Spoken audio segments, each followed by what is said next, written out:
Hey fam, we are here today with David, who is a board certified nurse practitioner, but turned into a self proclaimed real estate junkie. He actually started investing in real estate during COVID, just like I did. So, welcome, David. I'm so excited to have you on the show. Olivia, thank you so much for having me on. I have been looking forward to this podcast all week because I knew that I was going to laugh and I was going to smile the entire time. So I'm very excited to be on. I know. I feel like whenever I hop on calls with you, we just have so much energy and we're like, let's freaking go, like so fired up after. So, this is going to be great. Absolutely. I love it. Amazing. So, David, tell me, who is David? Like, even before real estate investing, like, who is David? How did you get started in life? Yeah. Well, if we wanted to go way, way back, I always tell my wife, it was funny. Like, I always knew whenever I was a little kid, I always thought I was going to invent something. That was always my thought. Like, I always was like, oh, yeah, I'll invent something super cool. And that'll be like the way that I make it into life, if you will. I don't know. And then got to be my senior year in high school. And my dad was like, what are you going to do with your life? And I was like, I don't know what I'm going to do with my life. And one of my cousins, and this was kind of like, before male nurses were so much more of a thing, but like I was one of think like 7% of the nursing population was males at the time whenever I got into it. And my cousin, he actually went into nursing, and my dad was like, well, Justin, he just went into nursing. You ever thought about that? And I was like, no, not really. So I was like, okay, there's the safe path. So I know people are always going to be sick. So took the safe path, and then got through 4 years of nursing school, started working in the ICU. I was working 7 p.m. to 7 a.m., getting my butt kicked. And I was like, I don't know if I want to do this forever. And so I decided to go back to school and get my master's as a board certified nurse practitioner, and then started working with cancer patients of quite a like a left turn for me. I'd never worked with cancer patients before that. But a friend of mine, he was going to go work for that group, a guy that I was graduating with. And I was like, well, if Ethan's going there, I'll just go there too. And me and him will figure it out. And I ended up loving it. And I think that's really where I kind of like fell into my groove. And I loved the patient population because they were people that they were pretty much at the lowest of the low. And so then I like to laugh and smile. And so I think I was able to, hopefully bring some people up during their, Aw. kind of crappiest times. And really, like, one of the biggest stories that I don't tell it very often, but one of the biggest things that really got me motivated to figure something out, and it was like two things at once, was COVID happened, and then I was rounding in the hospital still trying to kind of like fight through all of that. And then whenever I wasn't in the hospital, I was at home trying to do telehealth visits. And so I think probably within about a month or two of each other, of these two events happening, first thing that happened was I was sitting at home. I was making like $140,000 a year as like 24-year-old. And so I was like, in Fort Wayne, Indiana, of all places. So that goes a lot farther than LA. And I was like, what do I do with my money? And so I literally Googled that. And so I said, what do I do with my money in my 20s? And it popped up. Graham Stephan actually was the first person that came up. Ah. And so I was like, oh, he's into real estate. I always thought real estate was kind of cool. Maybe I'll get into that. And so then Googled real estate investing, Bigger Pockets pops up. And I was doing an hour and 10-minute one-way commute to work during that time. So I was just hammering through Bigger Pockets episodes. And then in the midst of that, it was like probably like 2 months later, I can still see the ER door. I don't remember the patient's name, but I picture the patient. I can see the room. And I had done this dozens and dozens of times before, but I got a new consultation, and they said the consultation was for a pancreatic mass, and it looks like there's mets to the liver. And so I was like, okay, that's pretty standard for us. I was dealing with kind of the nasty cancers of pancreatic cancer, esophageal cancer, liver cancer, all the heavy duty stuff. And I remember I walked up to the door and I looked inside there, and the guy was like smiling and laughing, talking with his wife. All was well. Everything was good in his world. And I was like, I'm going to walk in there and ruin this guy's life by telling him what's going on That's so inside there. terrible. Yeah. And it really just hit me whenever I was walking in there. But went in there, talked him through everything that was going on.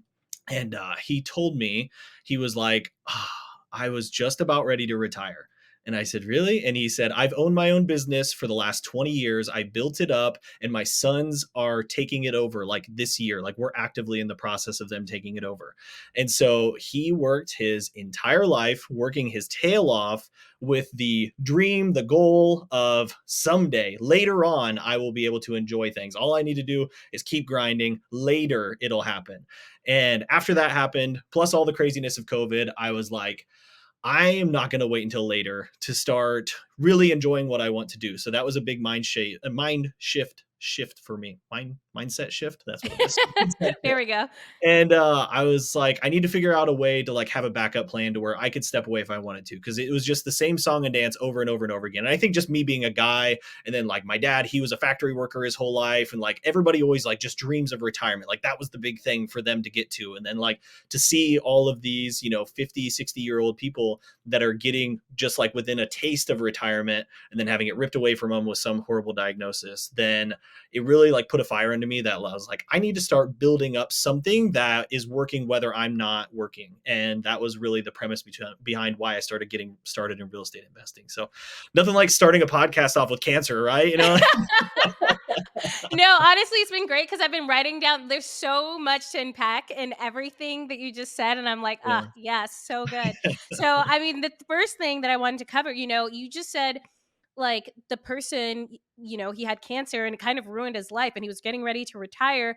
And that's something that really resonated with me in my journey because I remember during COVID, so many we're having layoffs in the company and restructuring. And this wasn't the first time. I used to be in oil and gas, right? So this was not the first time this happened. I remembered after my like internship in college, I had interned, and this was, I think, during 2016, 2015, 2016, when oil and gas did a huge dip, and we didn't hear back if we were going to be getting, a full-time position for the longest time. And there was this huge scramble, and that's happened so many different times in the oil and gas industry. And I'm like, people keep saying that this whole oil and gas being an engineer is super stable, but I'm not really seeing it, Well, Um, that's hilarious that you say that. Sorry, I don't want to cut you off, but just like 2 months ago, maybe 3 months ago. So I worked for an interventional. So the full term for my job was interventional oncology surgical endoscopy was the term of the group that we were in. So quite a handful, but basically we would do scopes on people to like look at cancers and stuff. And I was like, that's about as safe of a job as I can humanly imagine. Like cancer, always check, always going to be there. Healthcare check, always going to be there. Just found out that my group got dissolved oh my because gosh. the head of that group, he had left and went to Colorado, and he's working out there now. And then all the rest of the physicians that were within that group, they're like, I don't want to run this. So then everybody else is backing away. And so that group is no longer. And all of my old coworkers, all the other nurse practitioners and PAs and nurses I used to work with, all had to find different jobs. And I'm like, Gosh. mind blowing. It's like, okay, if healthcare isn't safe, what is safe? I don't think anything is. But that's the thing. There's literally nothing out there is 100% safe. Nothing. Absolutely. Literally nothing. And it's all just been placed in our brain that sure, getting a 9 to 5 job is safe. You could lose your job any freaking day. There's nothing saying that you want anything can happen. So Yeah. at that's where for me, I was just like, well, I might as well do something that I enjoy doing then if like Yeah. nothing technically is safe, and all of the like everything that we kind of do in life is a bit of a gamble. Yeah, I completely agree. Because yeah, it's like, I forget, I think people have quoted it multiple times, but it's like, oh, what are you going to do if it doesn't work out? Like, you going into real estate investing, being an entrepreneur, trying these things out. What happens if it doesn't work out? Well, I guess I'll work till I'm 65 and retire, like everybody else. Totally. So it's Well, like, what and is the danger? no one ever asks like, "Okay, what would you do if you quit?" Or "What would you do if you got fired?" No Yeah, one ever asks that question, but like that's a very possible reality as well. But everyone's like, "No, I'm not going to get fired." Like, who said who? You exactly. don't know what's going to happen, and it's just the Yeah. exact same thing. Yeah. Whenever I heard that our group was gone, I was like, that is absolutely mind-boggling. Because we were the only group in the entire region, like of northern Indiana, northwestern Ohio, and southern Michigan, that was able to do these procedures that we were doing. So now, like, like I was like, we're a regional center for this. Like, no one else can do this. Like, I for sure thought I had the safest job in the world, and apparently not. Like, it's crazy.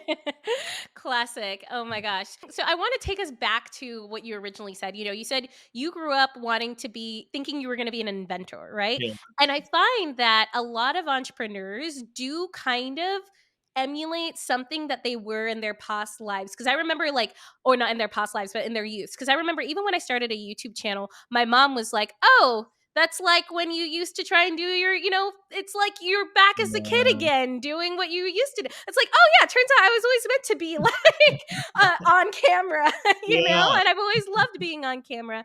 But you kind of lose this, a desire, or not, it's not even that you lose desire, but you lose this ability to dream and think about what you could be in the future as you grow up, Yeah. because you got to start being practical. Yeah. Everyone tells you, what are you going to do? What's the practical thing that you're going to go do? And it just like takes away all that creativity that you Yeah. used to have as a child. Yeah. Yeah. And I think there's a huge like or like a change in education that's going to be coming, and I think it's already here, because like whenever I started listening, I think it was one of Brandon Turner's episodes of his podcast that he has out. They're like, basically all we do is we tell our kids once we put them in school to sit down and shut up and listen. And it's like there's no hardly no creativity. Like I know there's great teachers out there that like foster that and stuff, but it's like we take this little like bubbly energy thing, this little baby, this little child, toddler, whatever, and then we put them into this box to where then they're supposed to like stifle all of their imagination, their creativity, their desire to like build things and do all these big things. Now they have to like sit down and be quiet and take the safe road, and don't do that, don't take a risk, don't work with other people, there's only one right answer. And now as entrepreneurs we know that that's all BS. You work with other people, there's a million right answers. Like you can do anything you want to do. And that's why I think once somebody finally drinks the entrepreneurial Kool-Aid, it's impossible to go back. Oh man, I feel that so much, and it's so funny because I kind of brought on my business partner slash now she also works with me within the Wanderlust Wealth Academy into the entrepreneurial space, and just seeing her over the last like year and a half, her brain just changing and seeing what's possible and getting that love and light for life again. I'm like, there it is, It's amazing. Yeah, it's funny. My wife and I, we are like very, very opposite ends of the spectrum. She's very type A, follows the rules, like she, like listens, like does what she's supposed to do because that's the way that she likes. She likes checking boxes, whatever. Me, on the other hand, I guess the other type is type B. I don't really know. I'm the talker. I'm the dreamer. I'm the the one that likes to do all these crazy things. And now even her, because now over the last coming in May will be 2 years that we've just kind of been like permanently nomadic, like staying at home sometimes, but being elsewhere. And then she's just been helping with our real estate portfolio. She was always the one that was like, she's the best worker. Like she was a way better worker than I ever was. And she was great at any job that she worked at. And so for her to now, she's like, I could never go back to a real job. Like there's no way. She's like, you've ruined me. And I'm like, oh, I think that's a compliment. Completely. It's kind of like, when I know for me, for example, I haven't lived with roommates since I was like 22 at this Mm. point. And it's just real hard to go back. you Yeah, know? exactly right. Like once you drank the Kool-Aid, you're like, I cannot do that again. Yeah, absolutely. Yeah, and that was kind of the next step for me. So I built up a portfolio of medium-term rentals. So, for the world out there, medium-term rentals, just like furnished housing for 28 days or more. And with me being in the healthcare industry during COVID, like the whole hospital was, littered with travel nurses. And so they needed somewhere to stay. And I was talking to all of them. I was like, where are you at? Where are you at? Where are you staying? And they're all like, oh yeah, Super 8, whatever, extended stay hotel. And that's like next to the truck stop. And like, I'm like, okay, you guys need somewhere nicer to be. So I started building up my portfolio here in Fort Wayne, Indiana, and over 18 months was able to build it up to 100K in revenue. And after that, I felt more than comfortable to then, okay, I can leave this $140,000 a year job to then take something that's making a little bit less cash, but gives me way more flexibility. So I found a remote job working for an insurance company.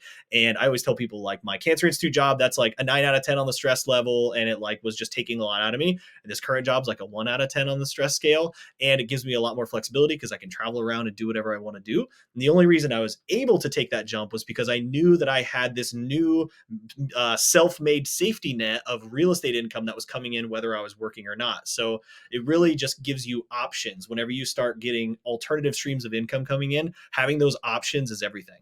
100%. And the funny thing is, I actually brought you up last night to my coaching students because I was like, for example, David, he didn't just like quit his corporate job and was done with it. He found a job that was super flexible. He barely works, right? Like gives him the time to go do the things that he wants to do and still have that stable income coming in so he can get more properties and not feel stressed out about it. But Yeah. he was only able to do that because he'd built up or I'm saying he, talking to you, because Yeah. you'd built up that real estate portfolio. Because what I tell a lot of people is real estate doesn't have to be your everything. For me 100%. right now, honestly, it's more just like my flotation device. I know I Yeah. can live off of the income from my properties. I can be totally fine.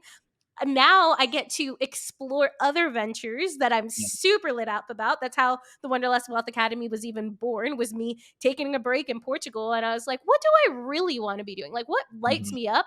And for me, that was like helping mentor, coaching young women to do exactly what I did and live their best freaking life, you know? Yes.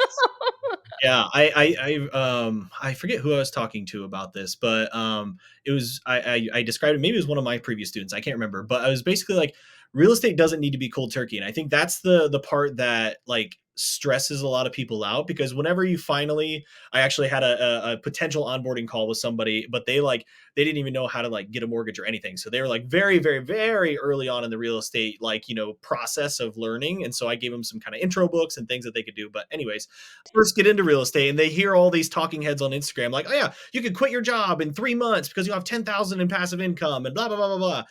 It seems so overwhelming because they're like, wow, like, okay, once you actually start digging into the numbers of a lot of people, like a lot of like realistic portfolios for people to build, like, oh, a place that cash flows like, 500 to $1,000 a month, as to somebody saying, oh yeah, this property will cash flow 10 grand a month. And they're probably full of crap. And Right. so once they really start digging into that, they're like, wow, it would take me so long to save up all these down payments to replace my entire 6-figure income. But it doesn't need to be cold turkey like that. It only needs to be, it replaces enough of a portion of your income that you can then take a lateral step into another path that's much easier, less stressful, and allows you to start living and doing whatever you actually want to do. Totally. And when the thing is too is like everyone, and like, you could even say that this podcast kind of does this too, is talks about getting free and going to travel and do your own thing. But like what I've found is that you can only do that for a certain period of time. Otherwise you get bored. Like you need something to work on. Now go travel, but you're probably also going to need some sort of a project or something to keep you busy, which is why a lot of people, even once they reach freedom, they either find a different job that's really easy and like stress free, or they start a business, or Yeah. they buy more real estate, or they're starting a foundation. They're taking on some sort of another project that is really going to fuel them, because there's only so much like you can do just sitting on the beach drinking margaritas. Like you're going to get Yes. bored. Well, it's funny that you brought it up because I that was one of the things that I wanted to bring up, was that truly over the last like 18 months, my wife and I have been living almost like we're retired. Like my day job takes very little of my time, and hopefully my boss isn't listening, because it takes very little of my time to actually get my day job done. And we can be anywhere we want to be. So then we had a lot of time of just like, in my portfolio that I have of medium term rentals, they're so easy to manage. Maybe 3 hours a month I spend managing those. So like we were living like we were retired for like probably the last year and a half. And I'm like, okay, I get why all the people that retire die, because they have nothing else that's going on, nothing that challenges them or is intriguing to them or something to work towards, like you had said. And so we have been really really diligent over the last like 6 months of trying to figure out like, what do we want to do? Like, if we could do anything, what would we actually want to do? And so then that's where real estate developments have started to creep into our life. Yeah, And so tell me a little bit more about that. so I actually just got off of a call with 2 different investors, and I think I might have just That's so raised exciting. $100,000. So that's very Look at exciting. you go. That's amazing. That's Yeah. amazing. So, I always thought that ground up developments would be something that would be really, really cool to do, and turning them into like purpose built short term rentals that are just like the places that people see whenever they're scrolling through Airbnb and they're like, oh my gosh, I wish I could stay at this place. Like, that's what I want to build, because we were trying to figure out like what checks all the boxes. And medium term rentals are great, but they don't like have the creativity and like, flexing all those extra muscles to where like, this would be something that would be very challenging. It would take time, which most people, that's a con for them. They're like, oh, I want something that's fast. You know, I want quick. I want to arbitrage so I can start tomorrow. But me, we were like, this might take us 8 months to do a project. And that's okay, because what we really want to do, I forget who the comedian is. He's a Brit that during like, I saw it on a reel and they were like, you know, what is the meaning of life? And he said, I can sum it up in 5 words. And he said, enjoying the passage of time. And so we Oh, have really been trying to figure out like how would we best enjoy the passage of time? And I think building ground up developments and being able to be creative, be working hard, flexing our, you know, brain muscles as well, trying to really figure this out, adding a little bit of stress into our life, because that's actually something that's good. Like, you know, whenever everything's like you said, margaritas on the beach, it's like, well, this kind of sucks actually. it's It's like like I'm you get getting kind so of bored. bored. Yeah. And so I think this will, and it gives us the opportunity to like go to fun places as well. Like, oh, we're hopefully building, well, not hopefully, we are building a property in Sedona, Arizona. And so then that gives us the opportunity to go live in Sedona for 6 to 8 months while we build this property. And so then in the future, it could be like, oh, we want to build something in, you know, Evergreen, Colorado or something. So let's Yeah. go live in Evergreen for 6 months while we build this property. So I think it checks a lot of the boxes for us. And so, as of right now, anyways, that's the path that we're heading down. And the beauty of real estate is that it allows you to pivot anytime you want to. I love that. So I want to touch on a few things. So Yeah. you first focused on kind of building your boring MTR portfolio pretty much, right? Yes. Like you're easy, don't really have to think about it too much, kind of boring to do after a while. You get a few of them, you're like, okay, I know how this works. I'm kind of Yeah. done. And then that's when you really transitioned into the really fun, crazy, cool projects, right? Yeah. So yeah, I always tell people that I basically built my foundation on medium term rentals, because a lot of people, they want to build their foundation on long term rentals because they're like, oh, that's stable, easy, you know, like that's something that, you know, we can just, you know, whatever. But it, you only get like, you know, maybe a couple $100 a month in cash flow off of a long term rental if you're lucky. And so with medium terms, I think they're kind of like the perfect mix of everything. And so with medium term rentals, you get better guests than short term rental guests, in my opinion, because they're living in your property. Like they take ownership of your property. You don't get called about, you know, light bulbs or this or that or whatever. Like they take ownership, and because they're staying there for 3 to 6 months at a time. And so so you get somebody that's much more stable, a really good guest, and you're making way more cash flow than a long-term rental, typically 2 to 3 times more than what you would as a long-term rental. And at least in the Midwest cities, like if you look on AirDNA at any of my properties of what they would produce as a short-term rental, at least per AirDNA, I'm making about 80% of those across the board. So I'm making 80% of what a short term rental would make with probably about 10% of the stress. So yeah, I was able to build out this foundation so that now I feel comfortable. I've already, you know, gone to the closing table multiple times with properties. I've already set up multiple properties. I've got my Hospitable, which is my property management software, set up and ready to go. So I feel comfortable and confident now to take a bigger swing at something else because I've already done the boring stuff and kind of like set up my foundation to begin with. Okay, I 1000% feel that. And that's right where I'm at when it comes to real estate investing, too. It's like kind of got like a solid, you know, personal portfolio of short term rentals, MTRs. Plan on buying one more this year. Well, multiple units in it, but one more this year. But I got bored. You get bored of it. Like it's just 100%. kind of the same thing over and over again. And I'm such a like creative Yeah. person. So I know for me, my next venture in real estate is going to be boutique hostels, is what I'm calling them. So not boutique Mm, hotels, boutique okay. hostels for Love travelers that. like me in my Mhm, demographic who used to stay at hostels and loved it, but now they're like a little too old for it and don't want to be staying with, you know, 18 to 23-year-olds. And so mhm, it's more for the later 20s, early 30s to mid 30s group of mm, professionals or whatever, travelers. And that I can get behind because there's so much more creativity and you can kind of bring in concepts from tiny homes as well as boutique hotels, lots of other things into that. But I wouldn't do that first. You know, yes, like you could, you definitely could. I'm not saying you can't because you can do yep, whatever the heck you want to do, but it's so much easier to conceptualize that now that I have my like kind of boring rentals that are chilling and I've got the system set up in place that I can now transfer into a bigger project, which yeah, is going to come with way bigger learning curves yeah, going through it. and way more risk, like, what I try to tell people is like definitely stretch yourself. Definitely try to go for something a little bit bigger each time, but try not to start right out of the gate with something that could kill you, like something that could wipe out all of your cash and you may have to have bankruptcy and like everything else. Like go with something that is very tangible. And that's why we're going to come to the next subject, which I know you love, which is house hacking, because I Yes. think that is hands down by far and away the best way anybody can get started in real estate, and the quickest path in my opinion to getting started on financial freedom too, which I know that you agree with, because it's 100%. it's amazing. So tell me, just in case there's anyone listening who doesn't know what house hacking is, and also, was that how you got your first property, right? If I'm Yes. correct? Well, kind of. They were kind of at the same time. So I bought a student rental near a campus hereby, but that was just kind of like I don't really even know how I fell into it. I had a mentor through my realtor that was a physician, so me and him like spoke the same language, and he was like he was buying a bunch of student rentals. I was like, okay, I'll buy one of those because we just sold our old primary to move to Fort Wayne.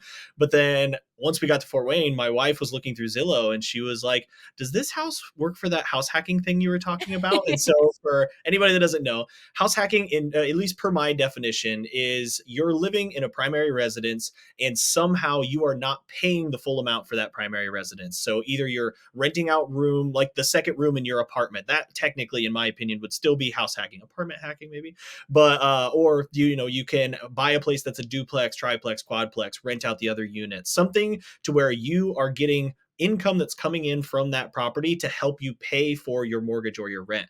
And so our first property that we bought, I call it a luxury house hack because it had a carriage house out back. In Midwest, they call it carriage house. Out West, they call it casitas or ADUs or whatever.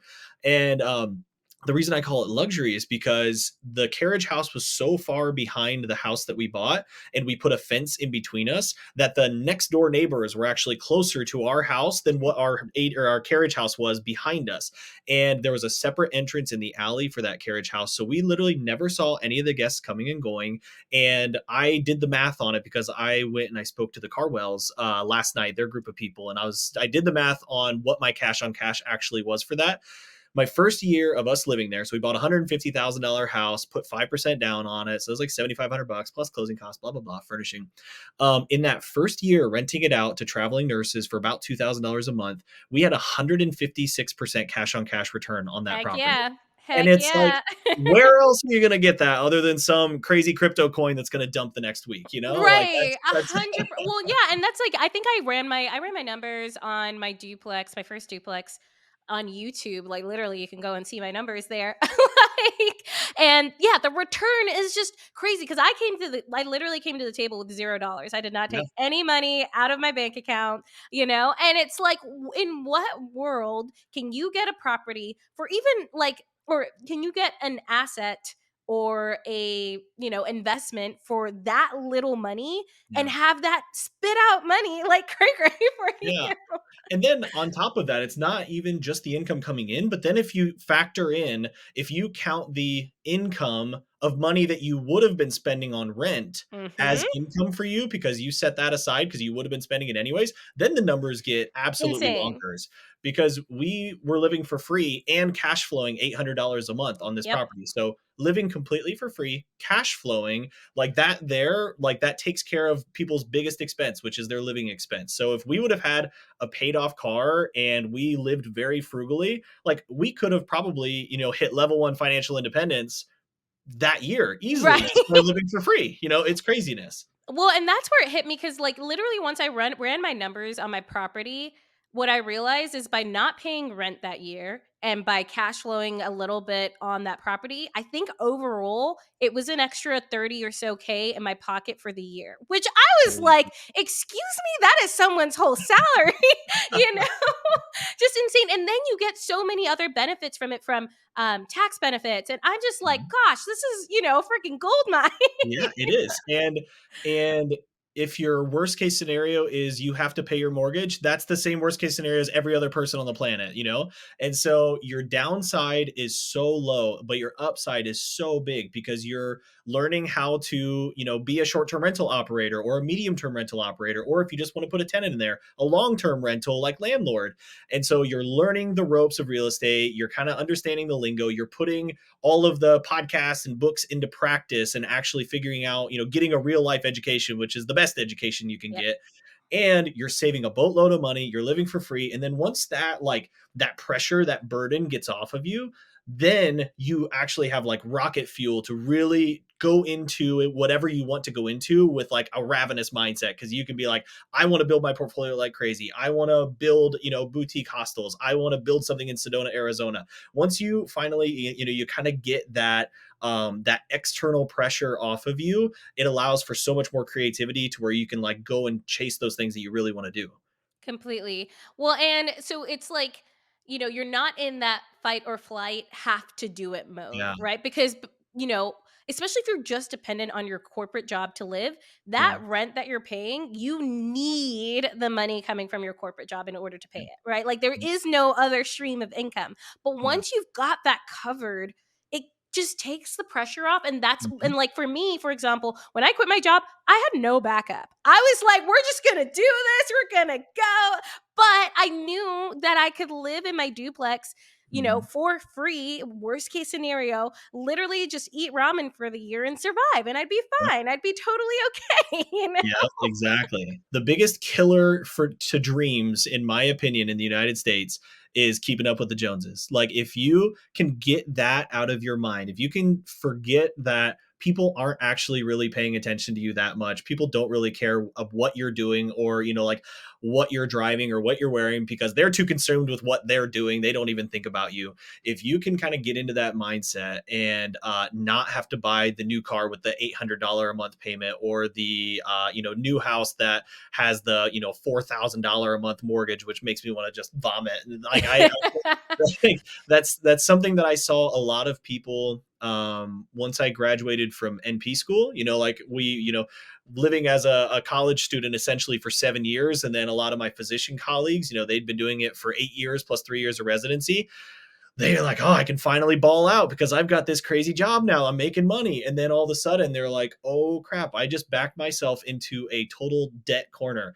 Yep. And I'm not afraid of debt whatsoever. So I am not afraid of bad or not afraid of good debt, but I am afraid of bad debt. So for anybody that doesn't understand the difference between those two, good debt is debt that makes you money. And so some people might be like, well, how does that work? So my property that I bought and it was paying me $800 a month, but I had to go into debt $150,000 to do it. That is good debt because it's paying me money. But me buying a, $50,000 car as soon as I graduated and it starts going down in value right whenever I drive it off the lot and I'm paying that every single month, that is not good debt. That's taking money out of your pocket that you could be putting towards something else. No, completely. And I felt the same way because I think we're pretty similar in age, right? You're 30 and I'm 29. So, Yes. yeah, like it was right when I'd started working and just seeing everyone get the big house. They're like, "Oh, this is so exciting." And in my brain, I was like, "That sounds horrible. That seems like I am going to have a giant payment every single month. I'm going to have to pay for lawn maintenance. I don't even know where I want to be like in Yeah. 5 years and stuff like that." And I remember too because when I was looking at properties, I knew that I wanted a duplex, and then Mm. I saw a shiny house. It was this cute little two Mm. bedroom, one bathroom house, and I was like, "Could I make this work? I don't know." I put an offer in. It almost got accepted too, but and then I was like, "Thank gosh that did not get accepted." But I get it. Like it's so easy to get that shiny object syndrome, and then you start dreaming about like, "Oh my gosh, I could have this house and be an adult." Like, no, no. Especially if you're in your 20s, like there is just no reason, no No. need, unless Yeah. you know for sure that's what you want to do, and you like know that's the route you want to go, then fine. But you probably wouldn't be listening to this podcast if that. I was just gonna say, probably none of the people listening. But yeah, it's crazy to see how easy it is for people to get captured because we almost got captured as well. And I say captured by like getting stuck, like, thrown deeper into the rat race of like having to basically work just to pay your bills, which I don't think anybody wants to do. People want to work to then, create something and make some good money and then be able to do what they want to do with it. And yeah, I just saw it time and time again. And I thought the exact same thing. I was like, my gosh, so and so, like, one of my friends that I went to nursing or NP school with, they just bought a $300,000 house. I put that into a mortgage calculator. I'm like, my gosh, that's, $2,800 a month. That's crazy. Like, and it is very easy, especially because the mortgage companies, the auto industry, everything else makes it super easy. They're like, oh, you're making six figures a year. Oh, you can afford this house. You Right. can do this. Why wouldn't you go for this? And so, yeah, it's keeping up with the Joneses is definitely like the biggest thief of peace in my mind, I think. Totally. And so there's something I do want to cover too is like even if you are living in an expensive area, like for example, my best friend, she lives in Seattle. Mhm. She's not finding properties for $300,000 that she can house hack or anything like that. But what she is doing, and actually one of my students in Wanderlust Wealth Academy, she's buying in Seattle and purchased a pretty expensive house, but she made sure to buy something that had multiple units and is willing to short term rent out a unit and then rent out her unit whenever she's traveling. So she actually usually lives in New York and is paying $4,000 a month in rent, right? Which is absurd. And she was like, well, okay, well, I could buy a place in Seattle, set it up so that I'd only be coming out of pocket $2,000 instead of that 4,000 that I was coming out of New York. And I'm like, that's a perfect example of house hacking too, because it's all about minimizing your own personal expenses so you can free up that cash to go use it in other places. So even if you're living somewhere expensive, yes, you may have to make a few sacrifices. You may have to get roommates. You may have to like finagle a basement or finagle a specific area in your house, right? But it's so possible and it's short term. Like 100%. literally short term gain for a couple of years to then have that fund your amazing beautiful home if that's what you want later down the line. Yeah, I always tell people, I'm like, I'm trying to figure out. This would be something you and I will have to workshop at some point. I want to try and figure out a way to get in front of like nursing students that are still in school, like still in Mm. nursing school, so that I can get them before they get captured, Yeah. before they get to the Joneses. And I think like I always say, if I could go back and if I could wave a magic wand of like the perfect way that I could set up a foundation for somebody to just have rock solid financials for the rest of their life, would be, okay, you meet the love of your life senior year of college. Okay, then you guys are together. You decide you're going to get married. So get engaged, but don't get married yet. Have her or him, whatever, buy a 4-unit property. You buy a Yes. 4-unit property. Then you guys own it.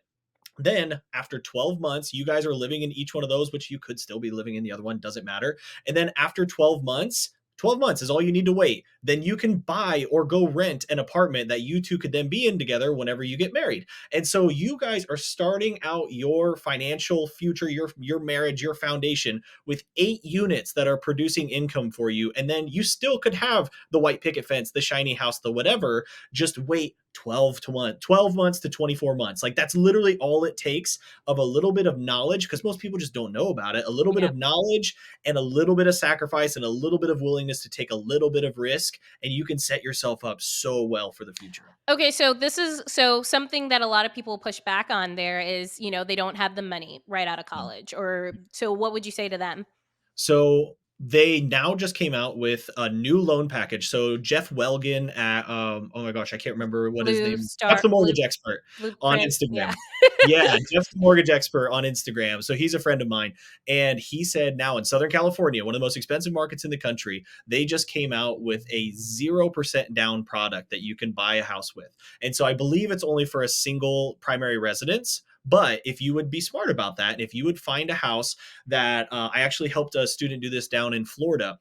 You find a house that has a guest or the master bedroom with a ensuite bathroom and a separate entrance. And that sounds like that's like a total unicorn, but we actually found a ton of them. Maybe it was specific to Florida, I don't know. But if you would be able to find something like that, then all you do is you lock the door to that, you put a little kitchenette inside it, and you now basically have made a quasi duplex that somebody else could be staying inside. Their short term, medium term that they could be living in, and you just house hacked your first property.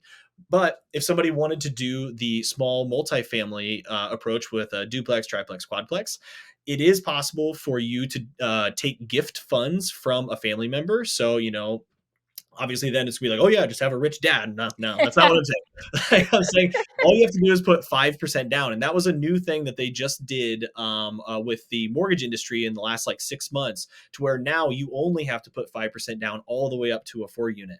So even if you're living in an expensive market, let's say that, you know, you were in somewhere and you were going to get a $500,000 duplex or something like that, you would have to put 5% down on it. So let me see if I can do my math. That's $25,000. So if you could find some way to scrap together that 25K, then you now got into a place that you could be living in for free. So then you could, if you take a small loan, not technically allowed per the mortgage industry because you're not allowed to take a loan on it, but whatever. Take a loan out from an immediate family member, whether it's a parent, a brother, or I think grandparents even are allowed to give gift funds for help with your down payment. Then you could be paying them back with interest. It could be an investment for them to do it. Or you say, I'm going to partner with you on this and you own it 50-50. You get the equity if I ever sell it, 50% of it. So you're partnering with somebody. You're not just asking for a handout. You're actually making a good solid investment with your partner in that deal. So that's really like one of kind of the only ways that I can think of off the top of my head of ways Well, that you can make it happen. there are other 0% down loan options too. Like you can go NACA, right? Like NACA Oh is yes. 0% down, zero in closing costs. I'm like, gosh, like Craziness. if I had known at the time, I would have gone NACA 100%, you know? Yes.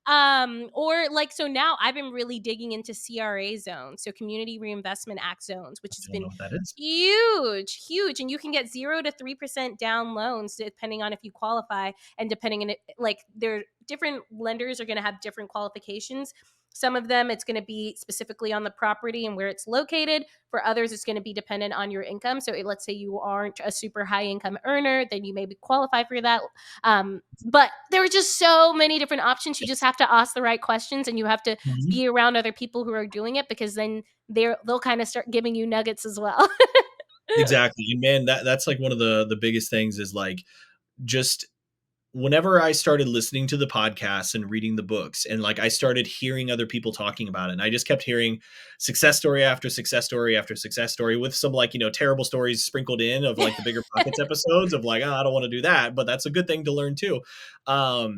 It starts getting you in the mindset of like, oh, this is totally possible. Like Right. if I've listened to 500 episodes of the Bigger Pockets podcast, and every single one of them is somebody that started out with zero real estate at some point, and then now they have whatever type of real estate it is, then you start to realize that like, oh yeah, I can totally do this. And you start to pick up on the lingo and you start to pick up little nuggets like that. I had never heard of that before in my life. And so you like, you know, you talk to people that are in the same type of industry. And man, I tell you, if you get into the real estate world and you start talking to all these crazy people like us, it's a fun time. We are a little crazy, but it's a good crazy.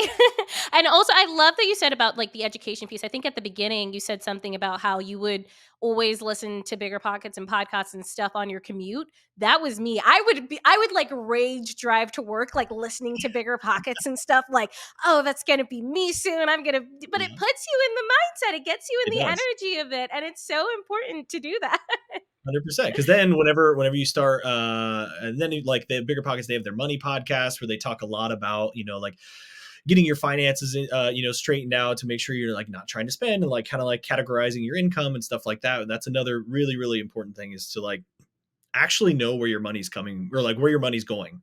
Yeah. A lot of people, they will just like spend up to every single dollar they have, if not going a little bit over it with credit cards.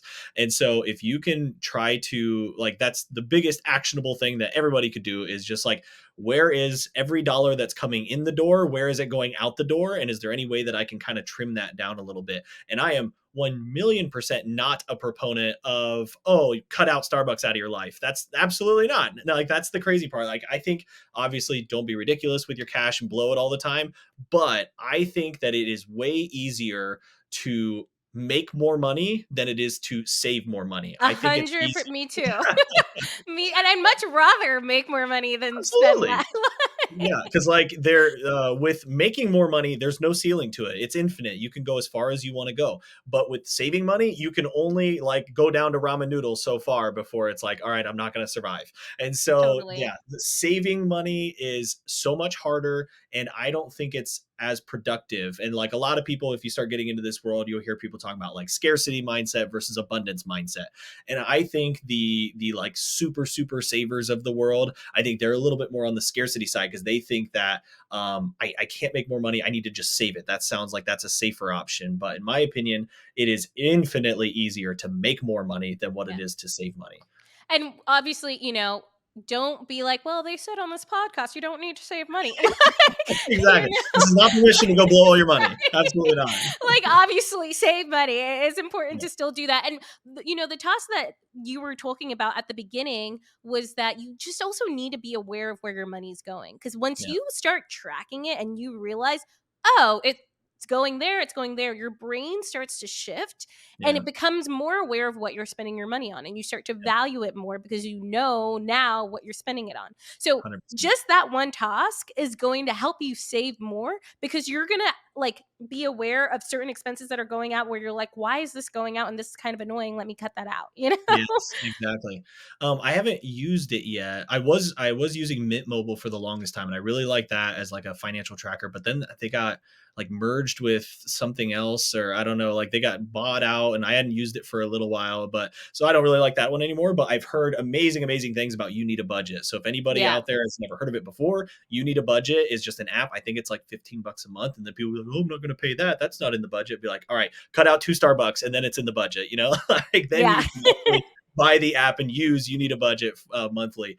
And I've heard some people say that they were just like, I was flabbergasted. I didn't realize that I was actually like upside down on my income by like $500 a month because I would be like, oh, credit card here, credit card there, just like sneaking little things in here and there. Right. And once you're aware of what's going on, it makes you so much more diligent about where you're going to put those dollars that you worked really hard for. Because I just think that like every dollar is just like a little chunk of time that you are willing to trade. And so like how much time are you willing to trade for all of those other things that you're, looking going out and purchasing. So if you really value your time, and a lot of people that are listening to this, like the type of, like people that are attracted to, your platform, they're people that want the time to be able to go travel and do things. So then if you're like, okay, and like this is funny because I'm like, it sounds like I'm talking out of both sides of my mouth, but I'm a huge proponent of delayed gratification. I really think that that's a hugely important thing. And so if every time that you were like about ready to spend money on something or get the new car or do the this or the or whatever, be like, how much of my time is going each month towards paying for that thing, and how much more fun would I have spending that time doing elsewhere, like traveling or having experiences versus spending it on whatever. Totally. And I always joke because when I'm home, especially nowadays, I don't really do much. Like I don't go out to eat that much. Like probably go out to eat more than most people just cuz I don't cook much anymore, so I'll go to get poke and stuff like that, but I don't go out partying. I don't do any of that Yeah, because I'm like, well, I'd rather spend that on a really dope experience like kayaking in the glaciers, like. And it's like when I 100%. think about what I'm spending my money on, it's just not worth it to me, but you have to decide for you what is worth it. So I created like a PDF. It's like literally $8. I never advertise it. It's just like listed on my link tree. And I've seen people actually purchase it, which has been awesome and say how helpful it was. Just like a basic like financial literacy. How do I pay off my credit card debt? How do I save money? I put like you need a budget in there as well. Because that's just like such a foundational like skill to have, Yeah, you know? because the huge problem then for you will be, let's say that, you go full in on the mindset of what we were just saying of like, it's way easier to just make more money. So then let's say that you all of a sudden have an extra $10,000 a month coming in from whatever you were doing, like, you started some business or whatever. Your spending habits are going to meet that $10,000 a month. And you're once again living paycheck to paycheck. I met so many physicians that I was working with that were making 500, 700, up to $1 million a year. And they were talking about how, well, private school for all three of my kids, plus my wife's new Maserati, plus, oh, I just got the blank. And then we just bought a new $2 million house, literally living paycheck to paycheck, making seven figures a year, which is mind boggling to me. And so getting those kind of like financial disciplines down of like, okay, I just need to make sure that just the simple thing of knowing where each one of my dollars goes, that alone will put you leaps and bounds ahead of everybody else. Completely. Yeah. So one thing I did want to touch on real quick is, you ever so slightly mentioned in there your nomadic lifestyle. So tell Yeah. us a little bit more about that. Yeah. So once I started working remotely, my wife and I we took off out west. We lived in Colorado for a month, Oregon for a month, California for a while, Arizona, Texas, Florida, Louisiana, the Carolinas, Kentucky, back to Indiana, and then now we were home for like 8 months. Bought a new primary residence that we're also house hacking that has a carriage house out back, and that takes care of 81% of our mortgage. So now we're able to then move around freely, still paying a mortgage, but somebody else is paying the majority of it. And so the idea behind that was like we just really wanted to get out and just see some stuff, like Yeah. I think it's the majority of people have a desire, but they're like, man, if I can only do it in 1 week or 2 week increments, then I just want to go down and sit on the beach because I'm so exhausted by the end of the at the end of the day. I just want to like a relaxation vacation. But Or you like jam pack it in so much yes, that you're freaking exhausted and you get back, you're like, oh my gosh, I need a vacation from that vacation because it wasn't a exactly. vacation. Exactly. So, we wanted to reward ourselves for setting ourselves up over, like basically 2 years worth of us kind of like planning and building our portfolio up, getting the right house hack put together, and like doing all those things to where, yeah, we hit the road for it was a little over 8 months, 9 months as of last year, and then we're going to be taking off here in about a month. Today's March 19th. We'll be heading out. So yeah, almost exactly a month from now, and we're going to be gone indefinitely. We don't know when we're going to be back because we're going to Love be in that. Sedona for probably at least 8 months for this new development. And then we're going to, after that, we've been kicking around Colorado. Yes, come to And Colorado. thinking about making Colorado as like kind of a semi-permanent place. Yep. And so we're like, okay, if we're going to do that, then like our timeline right now with Sedona would kind of put us into like fall and winter time for Colorado. So we're like, all right, let's just go live in Colorado during the worst time during winter and be like, does it suck more than the Midwest? Probably not. We'll No, probably because enjoy you it can go much ski. You more. can go like Exactly. snowshoe. It's the best. Yeah, so that's kind of the plans on the docket as of right now. Is a lot of Sedona. We'll probably make some sneaky little trips away from Sedona. We want to hit Glacier National Park this year, and I just found out that a physician I used to work with, he lives in Kalispell, Montana, working at a hospital there, and he's like, "Dude, I'll take you around to all the best spots in Glacier National Parks." I'm like, "Okay." So I'll take that's it. kind of the things on the docket as of right now, but I'm sure we'll sprinkle some more stuff in.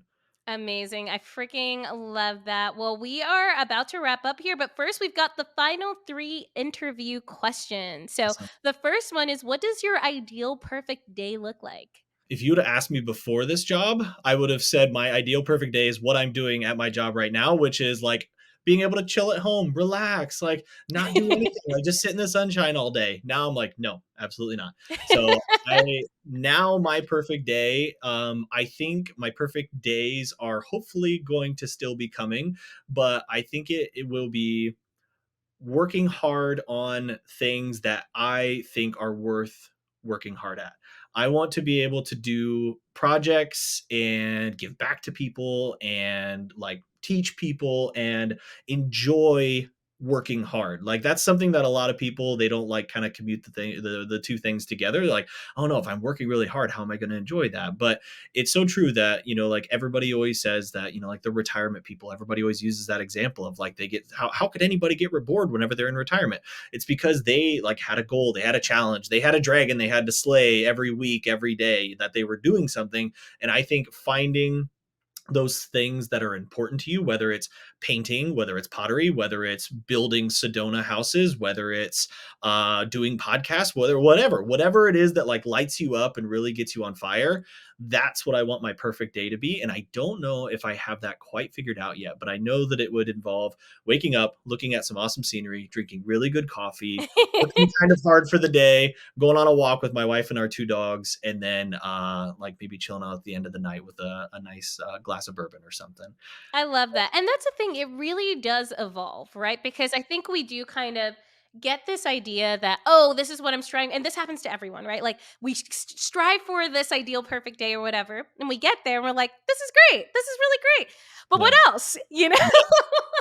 Yes. Like, what's the next thing? What's the next thing that because you as human beings, we always do have to kind of have something to strive towards, but that doesn't mean that you can't be happy with your present day. So, like, I literally texted Anita the other day, and I was like, this is literally my perfect day. Like, I'm loving today, and most of the day was honestly spent working on Wanderlust Wealth Academy stuff. But I was like, I freaking love this, It's right? amazing. But like, I'm still striving for other things, right? But that doesn't mean that what the day that I'm living today isn't awesome too. It totally can be. And this was the ideal perfect day that a few months ago me really wanted, right? Yeah. And so, but you're always gonna have something to keep striving for.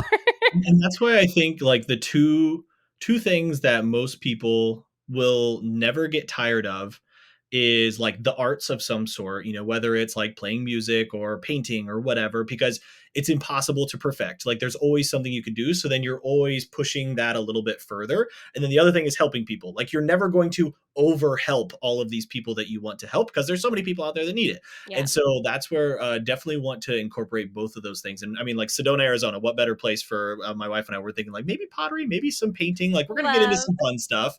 But then like one of the big things, and I have never actually told anybody this, but something that I think we're going to do with our short-term rental portfolio is somehow incorporated into there that like a certain percentage of the profits from that property will go towards whatever that year's charity will Okay, be. And I love this. I love this so much. So I've been seeing so many people do this as well within like the coaching realm. It's mm, like 10% or 5% or however much will yeah, go towards a charity of their choice or whatever it is, yeah. or they'll provide scholarships. And that's something like I really want to do like within Wonderlust Wealth Academy once I get to that point where I can is like provide scholarships and donate Yeah. some of the money. And I'm like, ah, this is why we do this. Yeah, yeah, exactly. Because I keep thinking, I'm like, well, for one, like from like in my left side of my brain where it's like shrewd businessman, I'm like, who's gonna look at that in another property and be like, oh well, I'd rather go with the property that doesn't help people. You know, like obviously they're gonna want to go with mine.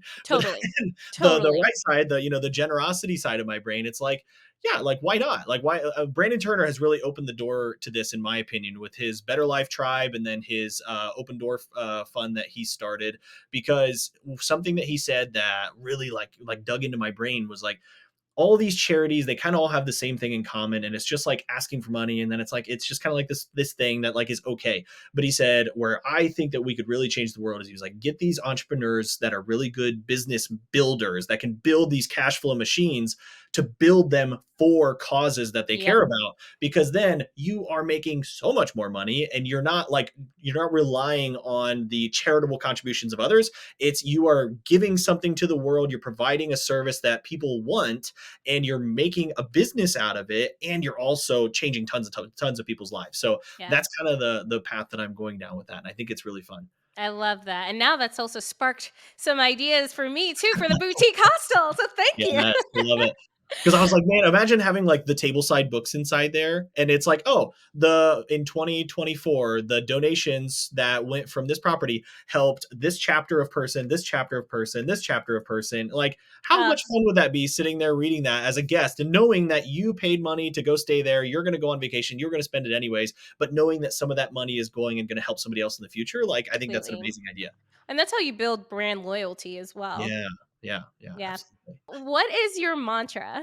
Mantra. I don't really know if I for sure have a mantra, but I've just been like an eternal optimist my entire life. Like, and so it's always just in my mind that like I like all through nursing school, all through NP school, all through learning medicine and all this other stuff, it was kind of like if that person did it, I know I could do it. Like I know I could do it. And so that's where I think it's just giving yourself props and like if that person can do it, I know that I can. So I would say if there's anything like in my world that I would say would be a mantra, it would be like if those people are doing it, I know that I can do it too because I'm just as smart, just as capable, have just as many things that I could bring to the table. Love that. And what does wealth mean to you? Wealth to me, I think I would bring it back to that quote of like allowing you to chase what the meaning of life is to you, which is enjoying the passage of time. And so by taking that pressure off of you, financial pressure, because that the number one cause of divorce, finances, the number one cause of depression for a lot of people is, being in this situation where they feel like they can't get out. And usually the reason they can't get out of this situation is because they're piled up with all these other things they have going on, including finances. And so I think that wealth to me means giving you options to be able to pursue whatever life you think is worth pursuing and giving you the life that you're going to enjoy the passage of time of. Love it. Oh, that's amazing. So beautiful. Thank you. Awesome. So, where can people find you? I am on Instagram right now as at David Rosenbeck, but I've been really getting close to flirting around with the idea of changing the Instagram handle and like putting a stamp on it as David Develops Just change it. because Do it now. Do it all right, now. Be your future self now, all David. right. I will. I will. So anybody listening to this, go and type in David Rosenbeck or David Develops, and I will change it to David Develops. We'll put a stamp on it here. Perfect. Amazing. And I will definitely put that in the show notes so you can go find him there. Well, Amazing. thank you so much, David. This was awesome. Such great energy the entire time. Thank you so much. I knew it was going to be fun. I knew we were going to laugh and talk a lot about a bunch of good stuff. So thank you so much for having me on. Amazing. Bye. Thank you so much for listening to Wanderlust Wealth Show. Now, don't forget to follow the podcast, or if you're watching on YouTube, make sure to hit that subscribe button. If you love this episode, it would literally mean the world to me if you shared this with a friend or a family member, or literally like anyone off of the street. Like right now, go ahead, share it so you don't forget, or post it on social media and make sure to tag me. I love seeing what you're listening in on and what you resonated with, and I'm just so freaking thankful for you. I'm so freaking excited for you. I love you, and don't forget, life really doesn't have to be hard.